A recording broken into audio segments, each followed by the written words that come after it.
पिछले साल शेख हसीना के खिलाफ छात्र आंदोलन में प्रमुख भूमिका निभाने वाले इकबाल मंच के उस्मान हादी को पिछले कुछ हफ्ते पहले गोली मारी गई और इस हफ्ते गुरुवार को उनकी मौत हो गई। इसके बाद ढाका में बड़े पैमाने पर हिंसक विरोध प्रदर्शन शुरू किया गया है। गुरुवार को 2 अखबारों में आपको बता रहे हैं कि जो कि प्रथम आलो और डेली स्टार के दफ्तरों में तोड़फोड़ कर दी गई, आगजनी तक कर दी गई है। अब इसके बाद की कहानी आपको बताते हैं और ये कहानी आपको जरूर सुननी चाहिए। बांग्लादेश से एक बार फिर से वो समाचार आया है जिसने मानवता को शर्मसार कर दिया है और तथाकथित मानवाधिकार के ठेकेदारों की पोल खोल दी है। एक हिंदू युवक की हत्या सिर्फ इसलिए क्योंकि उसकी पहचान हिंदू थी। सवाल ये कि क्या बांग्लादेश में हिंदू होना अब अपराध बन चुका है? जिस देश को भारत ने अस्तित्व दिया, आज वहीं हिंदुओं का रक्त बहाया जा रहा है। मंदिरों पर आक्रमण, घरों में आग और अब युवाओं की हत्या, ये सब कोई आम घटनाएं नहीं है, बल्कि एक सुनियोजित हिंदू विरोधी षड्यंत्र का हिस्सा है। हम पूछते हैं, संयुक्त राष्ट्र कहां है? मानवाधिकार आयोग की आंखों पर क्या पट्टी बंध गई है? और भारत में बैठे वो लोग जो हर मुद्दे पर राग अलापते हैं, आज चुप क्यों बैठे हैं? आज रण क्षेत्र में सवाल सिर्फ एक हत्या का नहीं होगा। आज सवाल है सभ्यता बनाम बर्बरता का। आज सवाल है हिंदुओं की सुरक्षा का और सबसे बड़ा सवाल है, क्या बांग्लादेश में हिंदू होना अपराध बन चुका है? बांग्लादेश में एक हिंदू युवक की निर्मम हत्या कर दी जाती है। नाम, पहचान और धर्म तीनों स्पष्ट हैं और इसके बाद पूरा हिंदू समाज उबल रहा है, सुलग रहा है। सवाल लगातार पूछा जा रहा है, लेकिन ढाका की सत्ता खामोश है। आज हम सीधे पूछेंगे, क्या हिंदुओं का जीवन सस्ता है? क्या बांग्लादेश सरकार इस रक्तपात की जिम्मेदारी लेगी? और क्या भारत अब भी मौन रहेगा या हिंदुओं के सम्मान और सुरक्षा के लिए कठोर निर्णय लिए जाएंगे?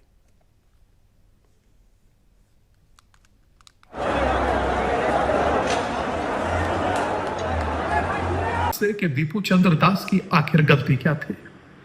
हिंदू होना उसकी गलती थी, ये सब जानते हैं। मुझे लगता है कि पूरा भारत जानता है और सो कॉल्ड वो लोग जानते हैं जो जिहाद की भारत में बात करते हैं, मगर सब मौन है।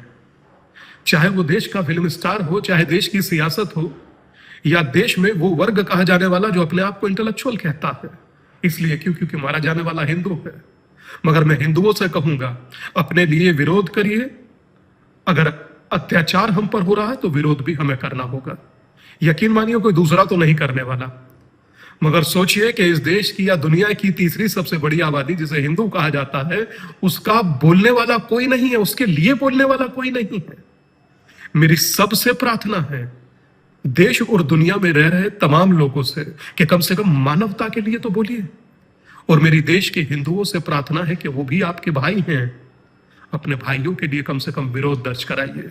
मैं विरोध दर्ज कराता हूं एक सन्यासी होने के नाते और प्रार्थना करता हूं सभी संत महंत बृहंद से कि बोलिए, क्योंकि हिंदू हैं तो हम लोग हैं और हमें दूसरा कोई नहीं पूछेगा। इस किस्म की मॉब रूल जो किया जाता है, ये बिल्कुल नहीं चलना चाहिए हमारे पड़ोस देश में।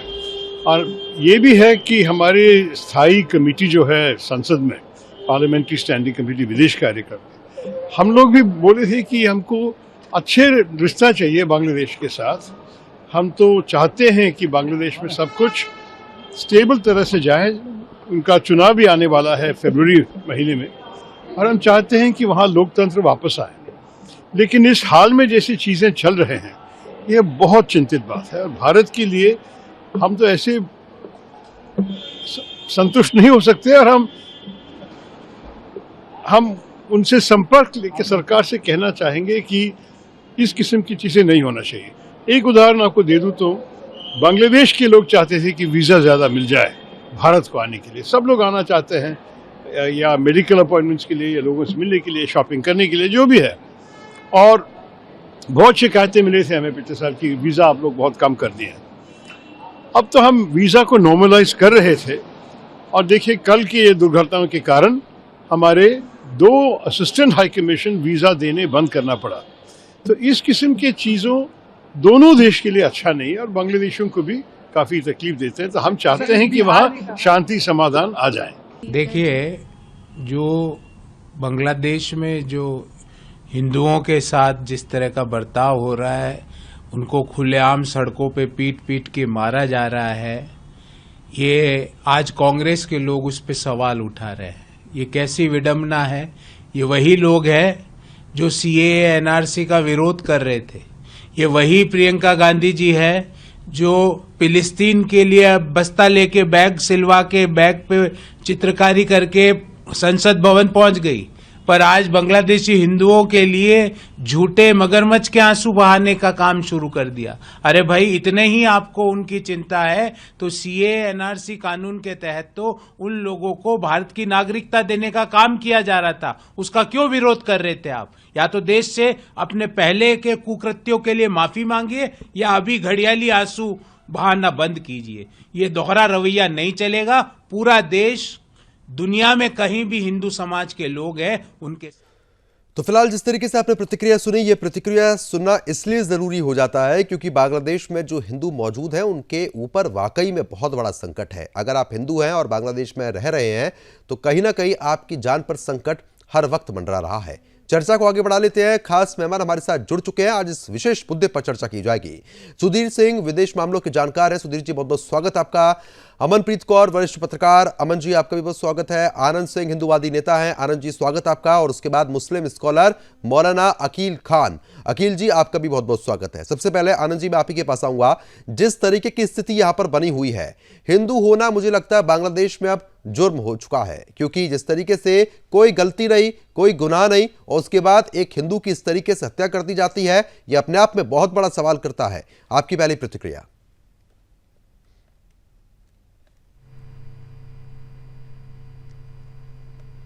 आनंद जी आपकी आवाज नहीं पहुंच पा रही है, एक बार माइक को आप अनम्यूट कीजिए।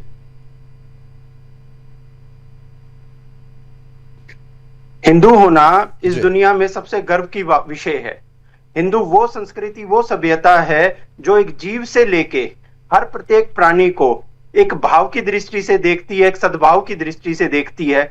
ऐसी संस्कृति, ऐसी परंपरा के मानने वाले लोगों के ऊपर ऐसा अत्याचार जो करते हैं, यह एक साबित करता है कि वह सबसे इंसानियत के खिलाफ वह लोग हैं जो जिहादी मानसिकता रखते हुए एक महान परंपरा, एक महान संस्कृति और मानवता के खिलाफ काम करने वाले लोग हैं। नहीं, बिल्कुल ठीक है। एक तरफ तो मानवता की बात हम लोग यहाँ पर करते ही हैं, लेकिन इससे पहले भी देखने को मिला है कि बांग्लादेश में स्थिति बनी ही रहती है। आंदोलन और उसके बाद हिंसा, हिंदुओं की ही हत्या। ये बड़ा सवाल तो खड़ा हो गई ना कि आखिरकार हिंदुओं को ही क्यों मारा जा रहा है। वरिष्ठ पत्रकार भी हमारे साथ लगातार बनी हुई है अमनप्रीत कौर जी, मैं आपसे ही समझना चाह रहा हूं कि आखिरकार हिंदू ही क्यों निशाने पर हैं इन जिहादियों के। देखिए, कट्टरपंथी जो भी हो, चाहे वो जमाती हो, चाहे इस्लामिक रेडिकल्स वाले लोग हों, तो ये जो अल्पसंख्यक लोगों के ऊपर अटैक करते हैं, ये बहुत बुरी बात है। मुझे लगता है कि यूएनओ कहाँ है, उसको सोचना चाहिए, उसको संज्ञान लेना चाहिए कि अगर एक जाति पे, एक धर्म पे ऐसे अटैक होते हैं, अगर बांग्लादेश जो भारत का ही हिस्सा है और बांग्लादेश पे कोई भी दिक्कत आती है तो हमेशा वो भारत की तरफ ही भागते हैं, चाहे उनको मेडिकल सहूलतें चाहिए हो, चाहे उनको आसरा चाहिए हो, चाहे वो शेख हसीना थी जब वो भाग के इंडिया में आ गई थी।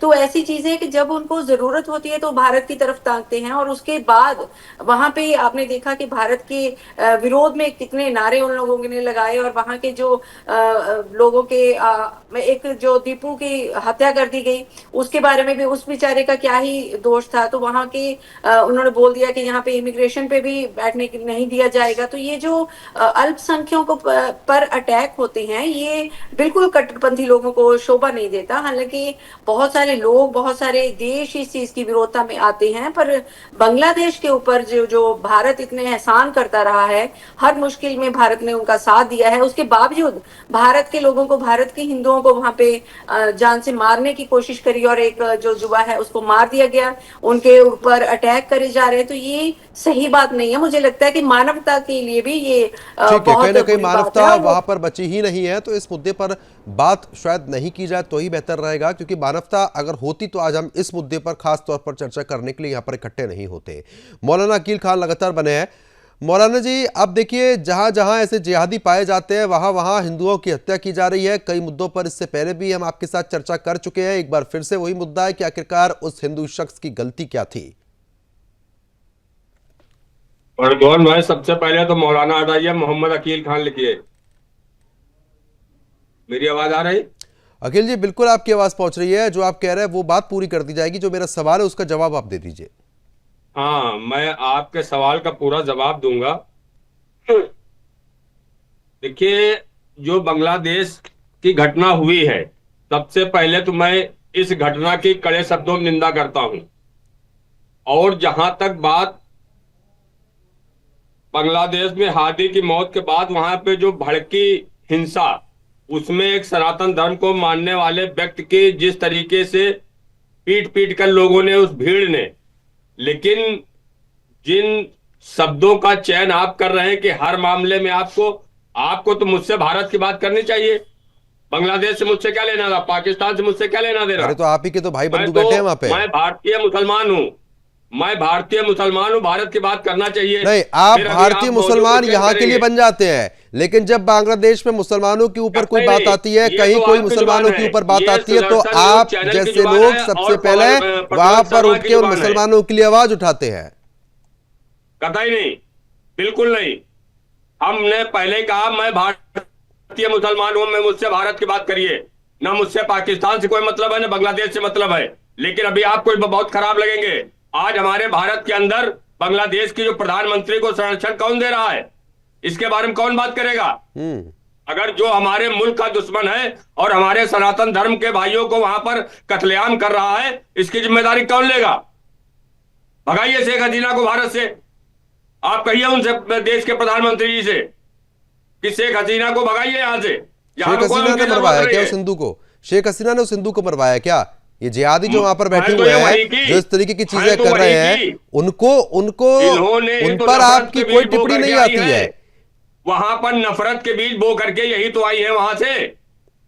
अच्छा, एक बड़ा दिलचस्प मुद्दा अखिल जी मेरे समझ में ये नहीं आता है कि अच्छा खासा इंसान जो 25 साल की उम्र को पार कर चुका होता है, उसमें खुद में बुद्धि विवेक कितना होता है, कैसे कोई उसकी बुद्धि भ्रमित कर सकता है और कैसे नफरत के बीज उसके दिमाग में बो सकता है? ये मुसलमानों के साथ ही ऐसा क्यों होता है, हिंदुओं के संग क्यों नहीं होता है? यही क्योंकि आपके कंठ में जहर भरा है, क्योंकि करेगा एक लेकिन सारे मुसलमानों का आप नाम लेंगे। देखिए, अब वही बात है ना कि अब एक तालाब में एक मछली सबको गंदा कर देती है। नहीं, आप सारे मुसलमानों को नहीं कह सकते ना। मैं सारे मुसलमानों को नहीं कह रहा, मैं सारे मुसलमानों को नहीं कह रहा। कोई मतलब नहीं, पाकिस्तान से मेरा कोई मतलब नहीं, मैं भारतीय मुसलमान हूं, भारत की बात करिए मुझसे। अखिल जी, आप तो भारतीय मुसलमान हैं, ये बात हमने मान ली, स्वीकार भी कर ली, लेकिन जब आपके जो भाई बंधु हैं, आपकी बिरादरी के जो लोग हैं, जब उनसे कोई बात की जाती है, ऑपरेशन सिंदूर हुआ था, तो कहीं ना कहीं पाकिस्तान के सपोर्ट में आ गए थे। ऐसी तमाम वीडियो में आपको दिखा दूंगा, यूट्यूब पे पड़ी हुई है आपकी। देता है प्रद्युम्न शर्मा जी, कोई किसी को गलत कार्य करने की प्रेरणा नहीं देता है। ये जहां तक मेरा अपना सवाल है, मैं कह रहा हूं जिन लोगों ने ये कृत्य किया, निहायत गंदी सोच वाले लोग थे। इनको सीधे जिस तरीके से उस सनातन धर्म के व्यक्ति के साथ मारपीट और कत्लेआम किया गया, इसी तरीके से इनके साथ भी होना चाहिए। मैं तो ये कह रहा हूं। ठीक है, मैं तुरंत आपके पास लौटूंगा, इसका जवाब मैं आपसे जरूर लूंगा एक बार फिर से, लेकिन सुधीर सिंह अभी हमारे साथ जुड़े हुए हैं, एक बार उनका भी रुख कर लेता हूं, उसके बाद तुरंत आपके पास आता हूं। विदेश मामलों के जानकार है सुधीर जी, क्योंकि देखिए जिस तरीके से कहीं ना कहीं साफ तौर पर अब अकील जी तो कहने से बच गए, उन्होंने साफ तौर पर यह कह दिया कि साहब मैं तो हिंदू और उनके लिए पूरा समर्थन कर रहा हूं, मैं तो हिंदुस्तान का मुसलमान हूं, तो मेरे से ये सवाल मत पूछिए। लेकिन फिलिस्तीन का मुद्दा आता है तो सबसे पहले उछलकर सामने आते हैं। मैं आपसे समझना चाह रहा हूं कि आखिरकार स्थिति इतनी खराब हो क्यों रही है, मुसलमान इन बातों को कहने से बचता क्यों है?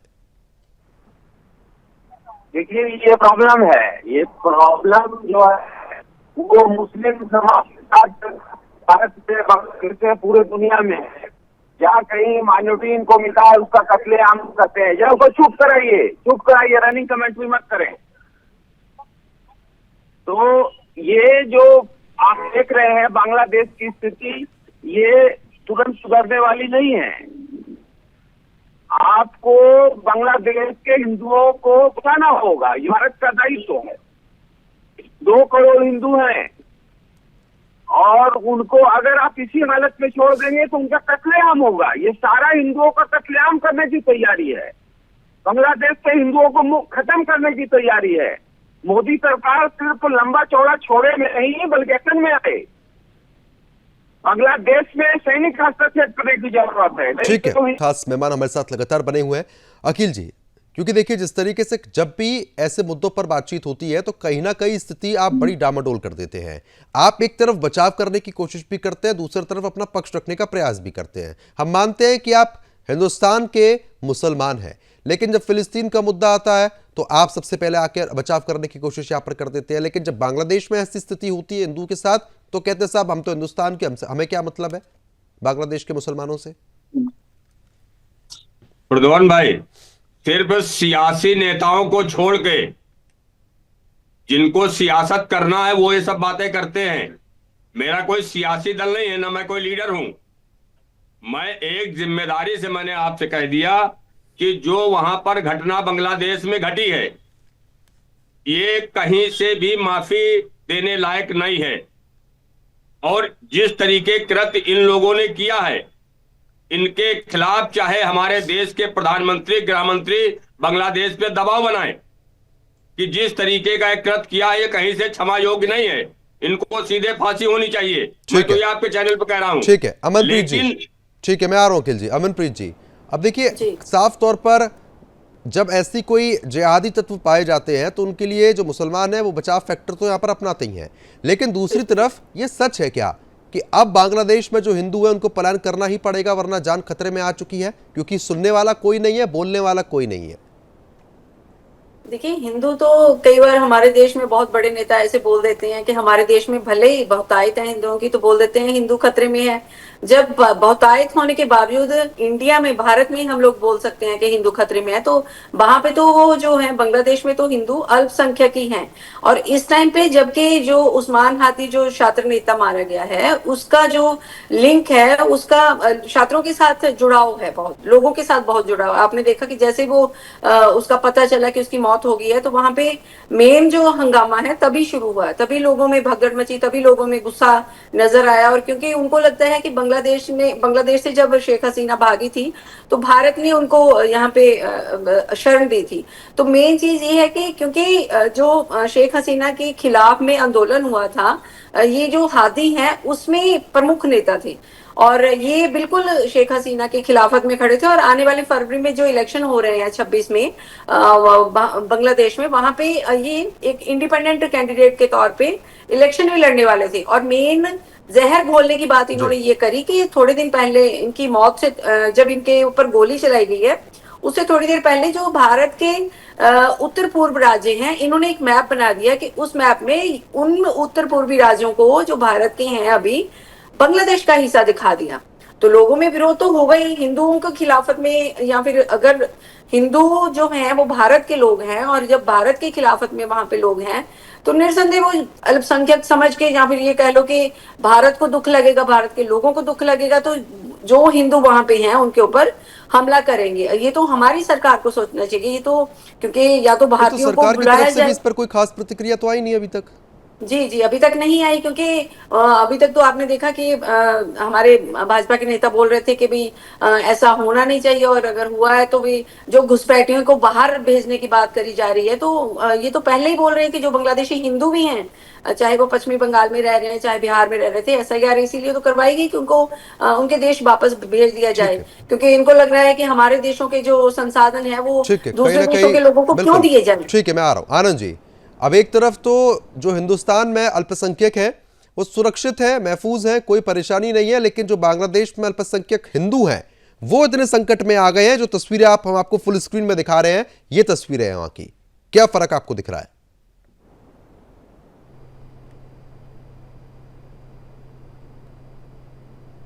आनंद जी आवाज पहुंच रही है मेरी? यही तो दुनिया की विडंबना है कि भारतीय संस्कृति या भारत में आके तो सब समा जाते हैं, वह सही है या गलत है। पर ये जब बात इस्लामिक देशों में किसी भी और सभ्यता की या संस्कृति की रहने की बात आती है तो वह कितनी आसानी से अपनी बात से, जैसे मौलाना साहब अभी अखिल साहब बात कर रहे थे कि मुझे बांग्लादेश से मेरा क्या लेना देना है। बांग्लादेश हमारा एक पड़ोसी मुल्क है और उसमें भी भारतीय लोग, जो हिंदू समाज को मानने वाले लोग हैं, वो रहते हैं। और अगर हमारा उनसे संबंध नहीं है, यहाँ के हिंदुओं का उनके हिंदुओं से और यहाँ के मुसलमानों का वहां के मुसलमानों से संबंध आपस में नहीं है, चलो इंसानियत का तो संबंध है, उस इंसानियत के संबंध को हम सब लोग ना माने क्या, उस रिश्ते को ना माने? लेकिन आनंद जी ऐसा हो नहीं रहा है ना, क्योंकि अब हिंदू तो वहां पर सुरक्षित नहीं नजर आ रहे हैं। हिंदू सुरक्षित जब होगा जब हिंदू संगठित होगा। एक ऐसी आवाज पूरे विश्व में से, एक इस देश में से उठनी चाहिए कि एक हिंदू की तरफ अगर कोई आंख उठा के भी देखे तो उन्हें लगना चाहिए कि पूरा समाज एकजुट है।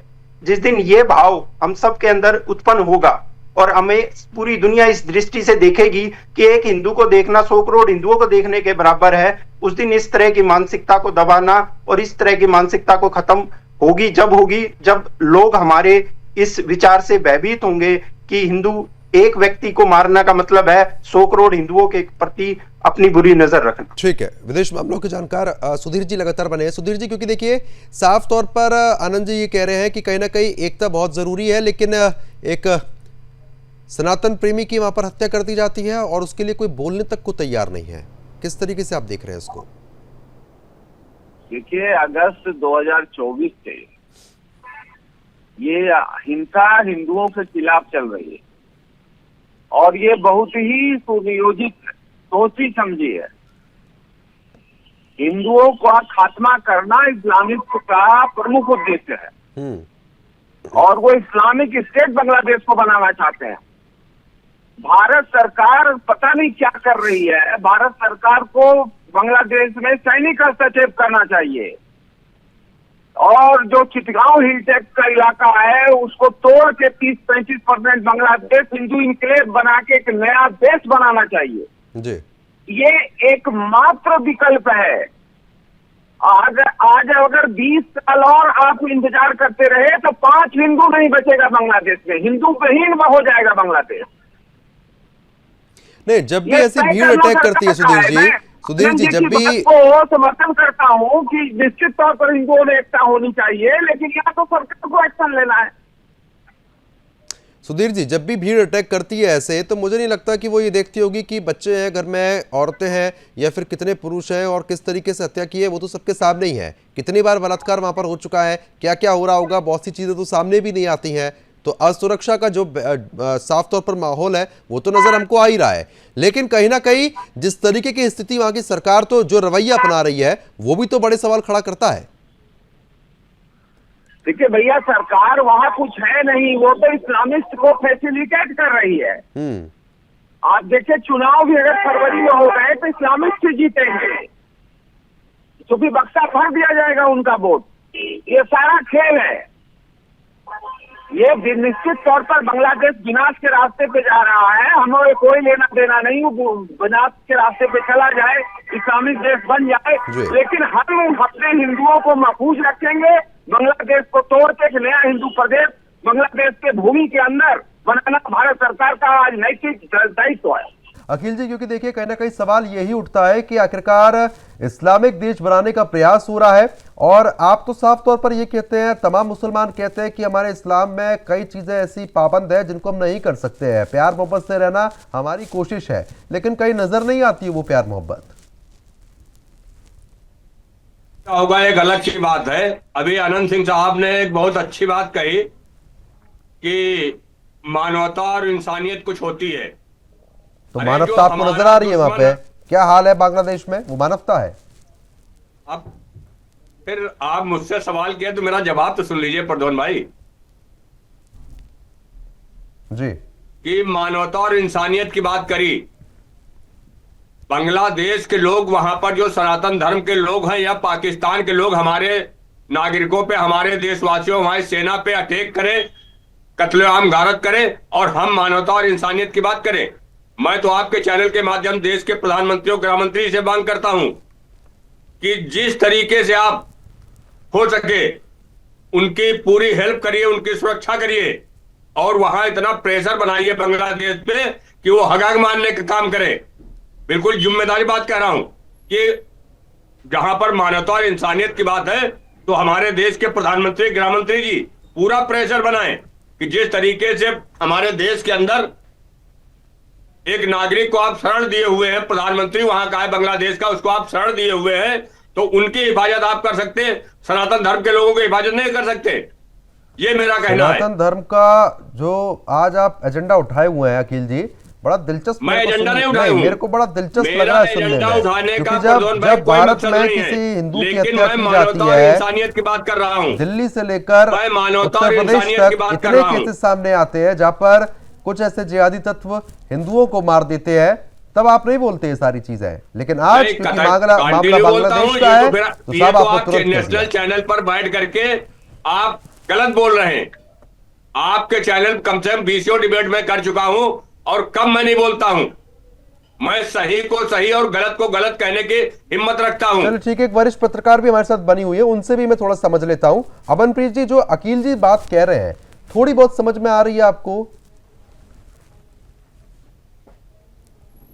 वो एक लोकतंत्र की मिसाल है। सबसे ज्यादा स्ट्रांग लोकतंत्र की बात करें तो हमारे देश में है, और उसमें खासियत यही है कि हमारे यहाँ मुस्लिम भी हैं, हिंदू भी हैं, सिख भी हैं, ईसाई भी हैं। खूबसूरत गमले की तरह, खूबसूरत फूलदान की तरह सब जातियों सब धर्मों से फूलदान जैसे बनता है, वैसे ही हमारा देश जो हिंदुस्तान है वो खूबसूरत इसी तरह बना हुआ है। क्योंकि हम ऐसे नहीं देखते कि अकील जी मुस्लिम हैं तो हम बोलेंगे कि ये मुसलमानों का ही साथ देंगे। जैसे उनकी बहुत अच्छी बात लगी कि उन्होंने बोला कि मैं भारत का मुसलमान हूँ। सही बात है, क्योंकि मुसलमान तो देखिए सारी अगर देशों की बात करें, वर्ल्ड वाइड मुस्लिम फैले हुए हैं, वर्ल्ड वाइड ही हिंदू फैले हुए हैं। हम ऐसा तो नहीं कर सकते कि जो बांग्लादेश के हिंदू हैं उनकी पूरी रिस्पॉन्सिबिलिटी जो है हमारी है, और ऐसा ही हम नहीं कह सकते जो मुस्लिम हैं हम ठीक है, जो एजेंसियां हैं जो आतंकवादी मुद्दों पे बात करते हैं, उनको प्रमोट करते हैं, उन लोगों की कैटेगरी जो होती है वो अलग होती है, और उनका मुझे लगता है ना कोई जाति होती है ना कोई धर्म होता है। वो जिहादी हैं, वो मुस्लिम हैं, उनसे कोई लेना देना नहीं है। खाली सोच की बात होती है कि उनकी जो सोच होती है वो उसमें आतंकवाद को बढ़ावा देने वाली बात होती है, शांति प्रिय वो नहीं होते हैं। तो हम ऐसे कैटेगराइज नहीं कर सकते कि हमारे देश में अगर मुसलमान हैं तो वो सारे के सारे उनको सपोर्ट करेंगे, या फिर बांग्लादेश की अगर हिंदू हैं तो वो सिर्फ भारत के हिंदुओं को सपोर्ट करेंगे। अब देखिए, अब वहां के मुसलमान यहाँ के मुसलमान है तो मुसलमान ही ना, तो ऐसे मुसलमानों से आप लोग ऐसी अपील क्यों नहीं करते हैं कि भैया ऐसी इमेज मत खराब करो हमारी, कि कहीं ना कहीं सब एक लोगों के चक्कर में सारे मुसलमान बदनाम हो रहे हैं? ये तो आप लोग कर सकते हैं भाई।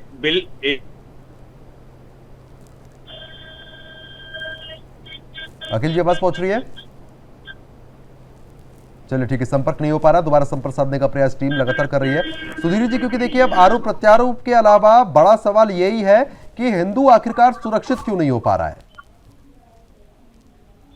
देखिए, इसमें कोई आरोप प्रत्यारोप की बात नहीं है, ये हकीकत है। मैंने 30 साल पाकिस्तान और इस्लाम और अफगानिस्तान बांग्लादेश के अध्ययन में खर्च किए हैं। 25 साल से पढ़ा रहा हूँ यूनिवर्सिटी ऑफ दिल्ली में। मेरा ये मानना है कि जहाँ इस्लाम बहुमत में है वहाँ माइनॉरिटी का खात्मा करना उसका दायित्व है। पूरे दुनिया में आप उठा के देखिए, उन्होंने यही किया है। वो भी काम वो देश में करने जा रहे हैं और कर रहे हैं, और बड़े ही सुनियोजित तरीके से स्टेप कर रहे हैं। आप दैनिक हस्तक्षेप वहाँ करिए तो हिंदू खत्म हो जाएगा।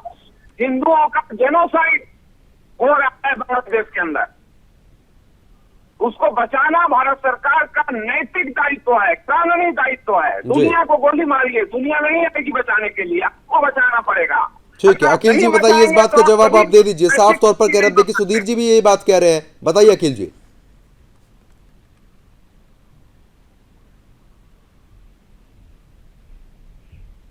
अभी तो आप कहेंगे ऐसे नहीं ऐसे हो रहा है। मैं कह रहा हूं इस तरीके का कृत्य करना इस्लाम कहीं से इजाजत नहीं देता है। ये उनकी अपनी मंशा हो सकती है, उनकी अपनी आतंकवादी सोच हो सकती है, तो इस्लाम लेकिन इस्लाम इस तरीके का कृत्य करने की इजाजत नहीं देता है। भारत तक ये हो तो रहा है सारी चीजें। मैं कह रहा हूं मुझसे आप भारत की बात करिए, मैं भारतीय मुसलमान हूं, भारत का नागरिक हूं। तो भारत की बात कर लेता हूं मैं आपसे। भारत में इतने मुसलमान रह रहे हैं जो लव जिहाद कर रहे हैं, लैंड जिहाद कर रहे हैं, थूक जिहाद कर रहे हैं, ये सब क्या है फिर? अच्छा, ये आपको लव जिहाद दिखता है, थूक जिहाद दिखता है, लेकिन वही जो दूसरा जिहाद होता है वो आपको नहीं दिखता है, ना आपके चैनल को दिखता है। मुझे कौन सा जिहाद दिख रहा है बताइए ना, मेरे चैनल को कौन सा जिहाद दिख रहा है बताइए। आपके पास सिर्फ दाढ़ी टोपी मुसलमान, इसके अलावा कोई दूसरी चीज नहीं। अरे आप अकील जी, बहुत सीधी सी बात है, अगर कोई हिंदू किसी मुसलमान को जाके मारेगा जब ही तो मुद्दा बनेगा। अब जब कोई हिंदू करता ही नहीं है ऐसी चीज है तो कैसे उस बात को उठाया जाए? मैं कोई प्रद्योन भाई गलत काम कर रहा हूँ, मैं दोषी हूँ तो आप मुझे कह सकते हैं। मैं सारे अभी आप अगर कोई गलत काम करेंगे तो आपको कहा जा सकता है, पूरे सनातन धर्म को नहीं कहा जा सकता है। अगर मुझे कोई अगर मैं कोई गलत काम कर रहा हूँ, मजहब के नाम पर कर रहा हूँ, धर्म के नाम पर कर रहा हूँ, तो कहीं ना कहीं मेरा धर्म मेरा मजहब तो उसमें आएगा ना। लोग क्या क्या नहीं कर रहे हैं।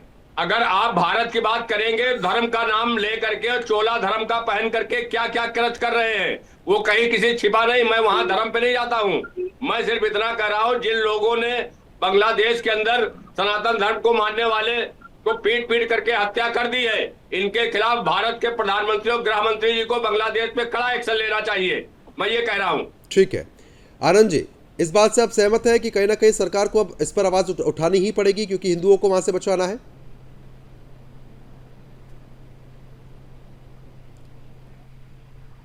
आनंद जी, आवाज नहीं पहुंच रही है।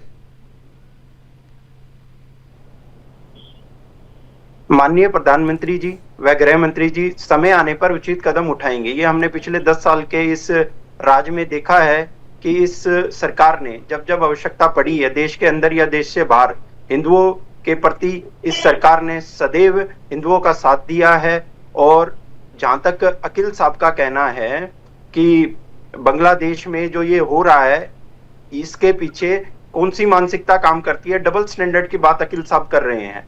क्या आपने एक भी उदाहरण विश्व में कहीं देखा है? भारतीय संस्कृति भी पूरे विश्व में रहती है, कहीं एक उदाहरण आपने इस प्रकार का देखा है कि धर्म के आधार पर, मजहब के आधार पर, संप्रदाय के आधार पर किसी भारतीय इंसान ने किसी पर इस प्रकार का हमला किया?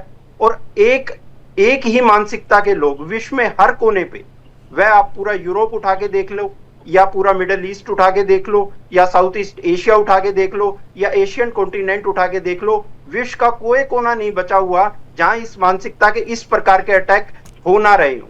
कारण हर बार अलग होते हैं, पीछे किसी कारण को कभी किसी कारण से लिया जाता है, कभी राजनीतिक कारण, कभी सामाजिक कारण, ये अपने कारण बनाते हैं। पर आप देखिए इस तरह के अटैक निरंतर हो रहे हैं, इसकी श्रृंखला निरंतर चल रही है और इन अटैक को हम आज से नहीं जोड़ सकते। आप अगर पिछले 1400 साल के इतिहास को, पूरे इतिहास को उठाओगे तो ये हमले रुके नहीं है, इनके होने के फॉर्म बदलते चले गए। कभी सैनिक के रूप में इन्होंने हमले किए, कभी दूसरी मानसिकता से ये अब आए। अब ये इतने हो गए कि एक निहत्ते इंसान को, एक आपके वासी है, वो बांग्लादेश का निवासी है, और आप अपने एक नागरिक को निर्मम हत्या कर देते हैं बिना किसी कारण के, बिना किसी आरोप के। उसने तो कोई दोष नहीं था, उसने तो कि उस घटना से उसका कोई लेना देनी है, वो तो अपनी एक जीविका जी रहा है एक नागरिक के रूप में। यहाँ भारत में भी बहुत से नागरिक रहते हैं, गलतियां सही रहते हैं, पर भारत में ऐसा कभी आपने हिंदुत्व के मानसिकता या सनातन को मानने वाले लोगों में आपने ये कमी कभी देखी नहीं होगी। पर यह मानसिकता जिन लोगों में है उसके पीछे कारण को ढूंढना होगा। बात कर रहे हैं आनंद सिंह जी, बताइए अखिल जी। देखिए प्रधान भाई, जितनी बातें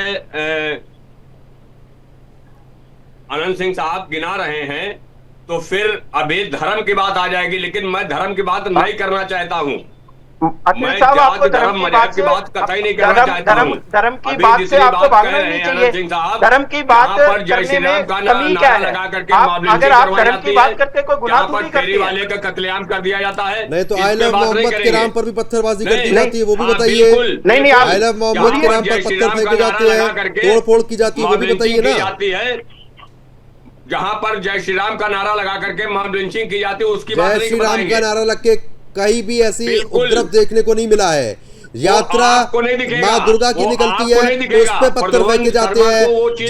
जब मैं आपको बता दे रहा हूँ, और उसके साथ ही साथ आई लव मोहम्मद के नाम पर तिरंगा माँ खड़ा करते हैं, फिर आप बोलते हैं कि मेरे को टोपी नजर आती है। तमाम ऐसे मुसलमानों को कत्लेआम कर दिया जाता है, उनकी बात आपको नहीं दिखेगी, वो आपको नहीं दिखेगी। चाहे जुनैद जैसे तमाम मामले आते हैं, उसकी बात हम नहीं करेंगे। कौन सा ऐसा मामला बताइए आप।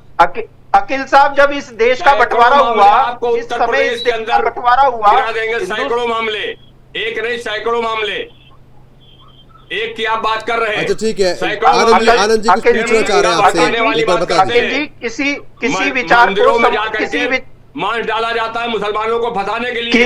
अभी मोहम्मद अखिल जी, उत्तर तो ले लीजिए। सनातन धर्म को अखिल मानने जी, वाले झूठे लोग, आरोप लगाने से कुछ नहीं होता है। मंदिरों में जो मांस फेंकते हैं ना वो जिहादी, उनकी गिरफ्तारी भी होती है। गिरफ्तारी कैसे हो जाती है? प्रदेश के अंदर अगर कोई गलत गिरफ्तारी हो रही, कोर्ट में क्यों नहीं जाते हैं? कोर्ट में नहीं जाते, मतलब वही लोग थे। ये झूठी बात मत कीजिए यहाँ पर बैठ के।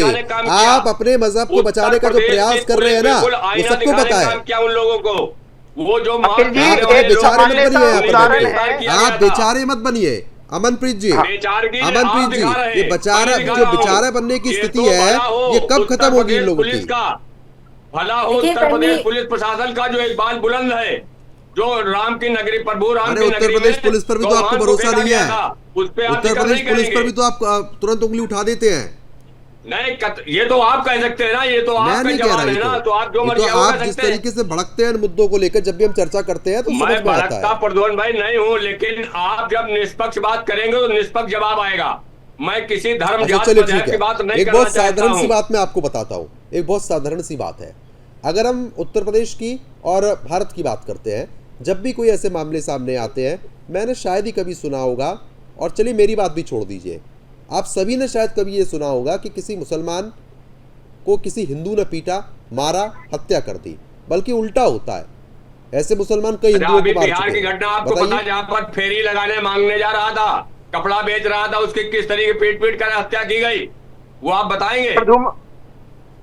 अखिल जी के अंदर की घटना है, आपके चैनल पर नहीं पहुंची होगी खबर। अखिल जी, अपवादवाद में किसी घटना को लेके आप किसी पूरे धर्म पे आरोप नहीं लगा सकते। आपको एक सामान्य सा उदाहरण देता हूँ। 1947 में भारत बांग्लादेश का विभाजन हुआ था। आप एक जनसंख्या के आधार पर देखिए, अनंत सिंह साहब, मैं 10 बार आपसे कहा हूं कि मैं जाति धर्म मजहब की बात नहीं कर रहा हूं। संख्या पाकिस्तान में 24% होती थी। ठीक है, अब चलिए, ठीक है, अब समय कम है। नहीं, अब समय कम है। आप सभी मेहमानों का हमारे साथ जुड़ने के लिए, इस मुद्दे पर विस्तार पूर्वक चर्चा करने के लिए बहुत बहुत शुक्रिया। तो फिलहाल जिस तरीके से आपने देखा, जहां पर बांग्लादेश सुलग रहा है और हिंदुओं को जलाया जा रहा है, ये सोचने का विषय है कि आखिरकार हिंदू इतना कमजोर बांग्लादेश में क्यों हो रहा है कि उनके ऊपर अब जान का संकट बन आया है। फिलहाल अभी के लिए सिर्फ इतना ही। नमस्कार।